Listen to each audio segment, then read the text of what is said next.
পরীক্ষা তো দিলাম 24 তারিখে, এখন যে কি করবো ফেল করলে বাপ মনে কর বাড়িতে ঢুকতে দেবে না। আল্লাহ, কি যে করলাম, ইংরেজিতে ফেল। মা লিখি খাসির বাচ্চা কোনো খাইছে না, মুখে মনে জটা পড়িয়েছে। ঘাসগুলো নিয়ে দিই কি? মা, তোমার একটা কথা বললো, কি বলবি বল।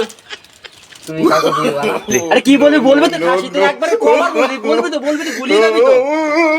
তুমি কাউকে বলবা না, না বল। সত্যি কাউকে বলবা না। কেন তুই কি করেছিস? তোমাকে বললাম না, এই কথাটা যেন আব্বাকে বললাম। কি কথা বল, কেন কি কারো প্রেম করেছিস নাকি? না মা, ওসব কাজ না, আমি ইংরেজিতে ফেল করেছি।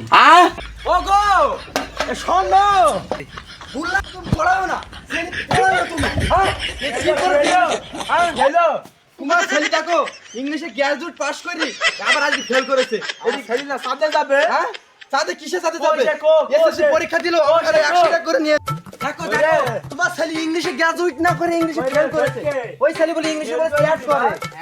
আমি কিছু বলবো না, তুমি আগ্রহে শোন, মান চলে যাবো, আমি মার বাড়ি চলে যাবো। আবার সামনে বছর দিস পরীক্ষা। তোর ভাত তুই তো ছেলেকে খাওয়া গা। আমি তো হাসলাম। বাপ কইকে বাড়িতে কি হইছে বাপ?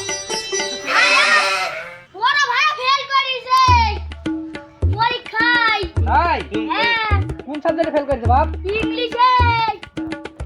বাপ ফটকে ছেলে যে ইংলিশে গ্র্যাজুয়েট কমপ্লিট করেছে, ছেলে ফেল করলো কি করে ইংলিশে?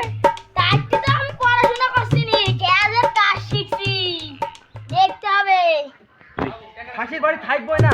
খাসি একদিন ছেলে পড়ালো, আমার বাচ্চারা ফেলি হইলো, ছেলে আবার গ্র্যাজুয়েট পাস করে দিয়েছে। থাকবো না ছেলের বাড়ি। এই তোর ভাত তুই খাগা খাসি, আমি চলে গেলাম। এই বল্টু হাট আমার পেট পেতে তোর।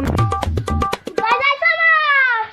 আরে ফটকে তাড়াতাড়ি চ, তোর বাবার কাছে আমি ভাতই খাবো না, তোকে আমি বিক্রি করে আমি তোকে আমি এই চ বল্টু চ। তুমি দেখো ভাবি দেও না, তার ছেলে